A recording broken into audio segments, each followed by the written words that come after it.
Welcome everybody to part 42 of Majora's Mask. And we are returning to Ikana Graveyard because it's time that we do some grave robbing. And it is necessary to do some grave robbing in order to move on in our quest. Now, of course, wait till it gets to night 1 and you'll see these 3 stall children surrounding this gravestone. Of course, since we have the captain's hat on, we're going to talk to these guys and pretty much we're going to order them to bust open this gravestone. I just like it how these guys don't, this is like how they see the captain's hat and recognize them as their commander when their original commander, Skull Kita, was this huge giant, but whatever. Anyway, order them to break open the gravestone and they'll do so. And for some reason, they will jump in. And, well, we won't see these guys when we fall in as well. I mean, where'd they go? Down this long abyss? This bottomless pit down there? Regardless. Just go down this pathway right here. And smash these pots if you want stuff. Of course, there's a rupee in that one. And there are arrows in that one. Alright.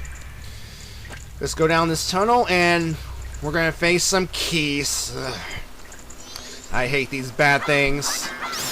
I mean, you can kill them easily, and thanks to my increased defenses, the damage I take from these guys will be minimal at best. So I'm just going to go ahead and slash these guys so I can save arrows, and I could possibly transform into Zora Link to use Zora Barriers and shock these guys, but I want to save magic energy too.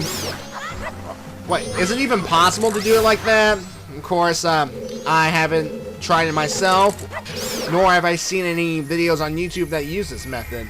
Yet, that is. Well, regardless, when we kill all the keys, we get a treasure chest, and inside it contains 50 rupees. Hooray! Now, of course, we have a barred door, and as you can see here, we have 3 unlit torches. Do the math, folks. So it's time we pretty much light these guys and get through that door. Now, what I'm doing here is I'm going to use the fire arrows to pretty much shoot every one of these torches to light them all. Now, if you have a Deku stick, you can light one of these torches with the fire arrow and use the stick to light the rest of them quickly. But since I don't have a Deku stick on hand, I'm just going to shoot all 3 of them, and there the door is open to us. Uh-oh. As we can see here, we have another villain that we've seen in Ocarina of Time called the Iron Knuckle. We've seen these guys in the Spirit Temple and in Ganon's Tower, and these guys are tough if you are not fast. Their armor is weighted down, but they can still damage you with those big axes of theirs. Of course, if you do enough damage to them, their armor will shed off and they can move a little faster, which means they can be a little more dangerous. Anyway, folks, defeat this Iron Knuckle, and we're going to be treated to this nice little scene here. Wait, we're not going to be treated to a theater show? This is our reward?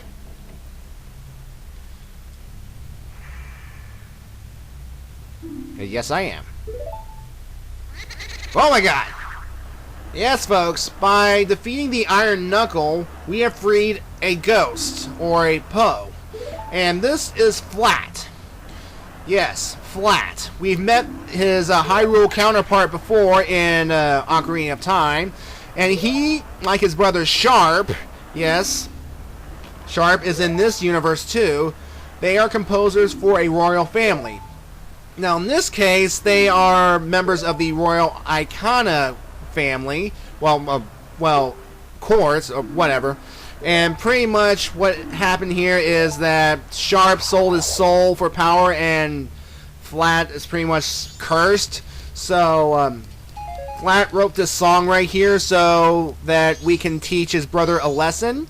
And it is another familiar song that we've heard before. So just read this stone right here and relearn this song right on this thing.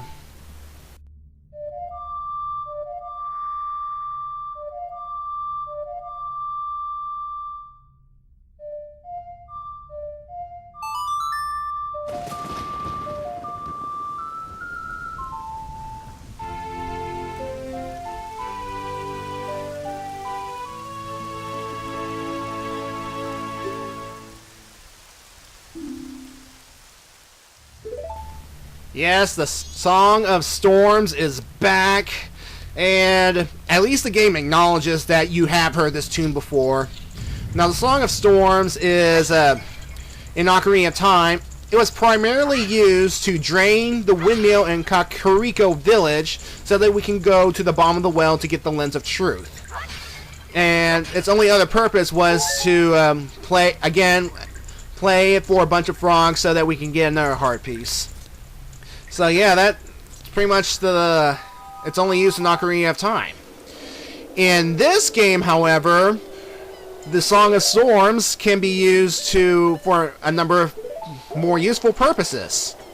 It can be used to, well, water the magic leaf beans, and it can also heal Link of curses that he'll undergo. Like, there are enemies that can curse you, and if you play the Song of Storms, it will free you from the curse, and that is awesome. Alright, now on night 2, go to where the stalled children are circling the gravestone. Once again, ask them to open the grave. Well, not ask, order them to open the grave, and they will comply. And in this one, we're going to do some more grave robbing. Now the next 2 gravestones that we're going to go to are completely optional, so you don't have to go to them, but it's a good idea to just go ahead and get it over with. As we can see here, we are in another part of the same underground area, and as you can see here, it looks like we are trapped, but just pull out the Lens of Truth and you will see that there is a fake wall, so we'll just go on through. And in this next area, there are invisible enemies. However, Tata will hover towards them, so we can just aim and fire. There are invisible keys and invisible skulltulas in the area. And there are pathways here that are also invisible, so you can just use the Lens of Truth for you to get a better view of the area. So yeah. Anyway, back to the flat and Sharp thing. What this whole thing is, Sharp sold his soul in this game for power and trapped his brother Flat. And Flat got so angry that he composed the Song of Storms, and he wants us to pretty much teach him a lesson.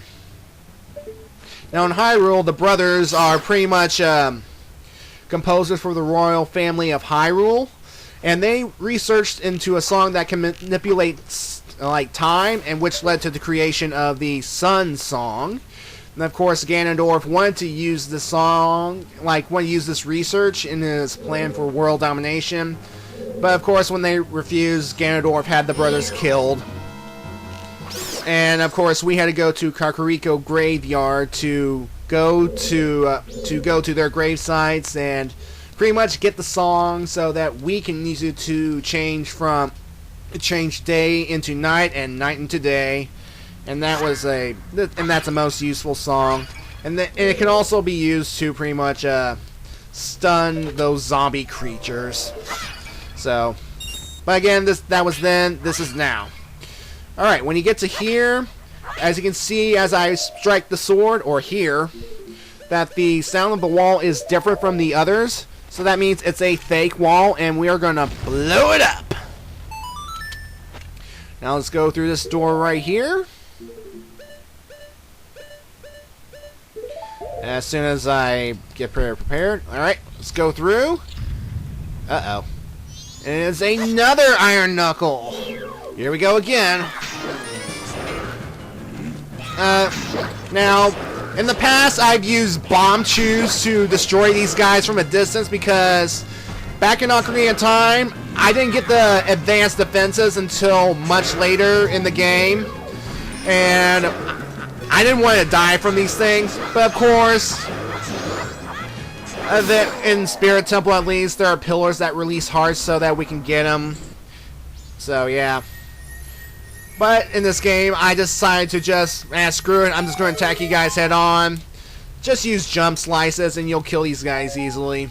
Just, again, watch out for their axes and you'll do fine. And for killing this Iron Knuckle, we will be getting another heart piece. And with that, we've increased our health. Alright. Now, we could backtrack through this pathway, going through all the enemies that have respawned. Or if you like, you can play the Song of Soaring, which will get you out of this area, back to wherever you need to go. And then we can retrace our steps back to Ikana Valley's graveyard.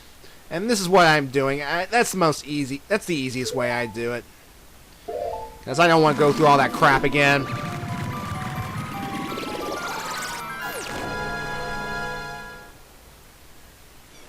Alright. Now on the final night, the stall children will be circling another gravestone. And of course by now you know what to do. Go talk to them and order them to open this gravesite. Because we're going to get one more item that will be beneficial to us throughout the final leg of our journey. Now again, it's completely optional. You don't have to do this to finish the game, but it'll make life easier. Why are they questioning my orders? Alright. And with that, we are done with these guys. Farewell. And of course, we are beneath the graveyard in a completely different area. And of course, smash pots for some supplies.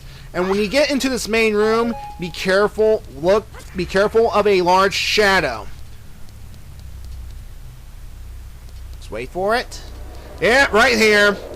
Yeah, folks, that means good old Wall Master is back. And just like in the previous games, once it grabs you, it will take you back to the entrance of a dungeon or temple, and that's not good. Anyway, down here we will find Dampy the Gravekeeper, and he's looking for some treasure. And why is he now looking for treasure? I don't get it. Well, anyway, folks, it's too dark for him to see any grave plot, any kind of digging spots. So what we're going to do is we're going to use Tattle here as a light source, and we have to guide him to different areas of different plot areas for him to dig. And what we're going to do here is he'll dig, and at some point you'll encounter like a blue flame, and there are 3 blue flames we have to uncover. And what we're going to do here is we have to guide him to each and every one of these things. Well, yeah. There are 4 of these dirt plots on the floor, and 2 of them that are located on the taller platforms. And to get Dampy to those ones above the main floor, we have to get him to the elevators, and he'll have to ride them, and we have to get him off. Now, this is going to take a while, folks, so I'm going to speed things along.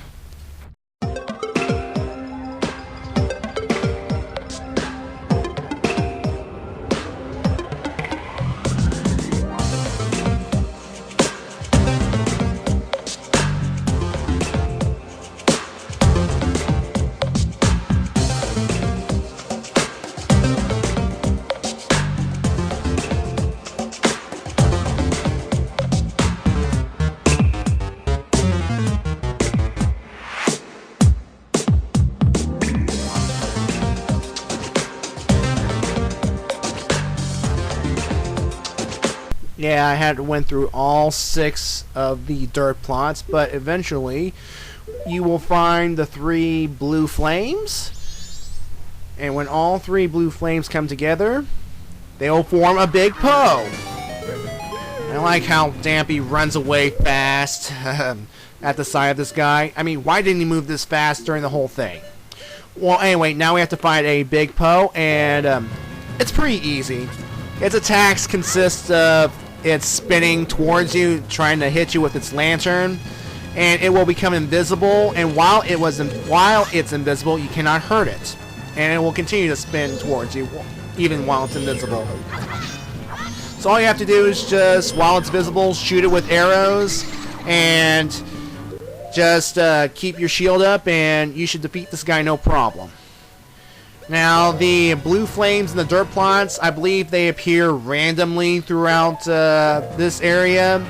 I mean, you don't have to lead Dampy up to those brown elevator platforms to lead him to the upper dirt plots, but if you do, just lead him to the elevators. It'll automatically rise with him on it, and you have to climb to the next. You have to climb to one of the platforms and guide him off the elevator to the dirt plots.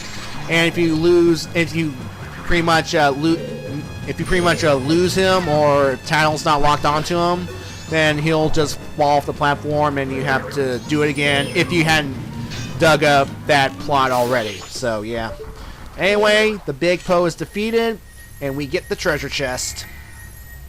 And what I'm doing right now is I'm bottling the big Poe because we can sell this guy later. And this whole dirt plotting thing reminds me of the minigame that we had to do in Ocarina of Time, which is pretty much digging up soft spots for pieces of heart. So yeah. And after all that, after all the hard work we did digging up these dirt plots and finding a big Poe, we get an empty bottle. Well, they're good for storing things. And our ball count is now a grand total of 6. So, yeah, a lot of stuff that we can store. And it turns out all this time we have been in Dampy's home. And he is right under there, cowering in fear. So, yeah. So why do you choose now of all... Why do you choose tonight to dig up some treasure? I mean, I don't get it. That's probably because it's the final night and the moon's coming down. So yeah. Well, return to the Clock Town and visit this shop here at 10 o'clock on the third night. This is the Curiosity Shop. Now, it's called the Curiosity Shop because it sells items of, well, that have been acquired through questionable means. And what I'm going to do right now is I'm talking to this guy who looks awfully familiar. I mean, he looks a lot like the guy from the trading post, but I'll get more into that in a future video. So what I'm doing right now is I'm selling this guy the big Poe I captured, and he's giving me 200 rupees, and will allow me to have a maximum of 500 rupees in my wallet. Now, why do I need 500 rupees in my wallet? Well, you see this mask on the counter? This is called the all-night mask, and it pretty much does what it says it does. You put it on, you will not fall asleep no matter what. And it cost a whopping 500 rupees, which means you need to get the Giant's Wallet before you attempt to purchase this thing. Now, the all-night mask will appear on night 3 if you've saved the Bomb Lady's bomb bags from being stolen by Sakon. So you have to do that. Also, there's a little fun note. If any of your items get stolen by that bird, the Takuri from that's in front of Milk Road, your stolen items will appear in the Curiosity Shop at night. So you have to buy back your items, which kind of sucks. Anyway, folks, I'll see you in part 43.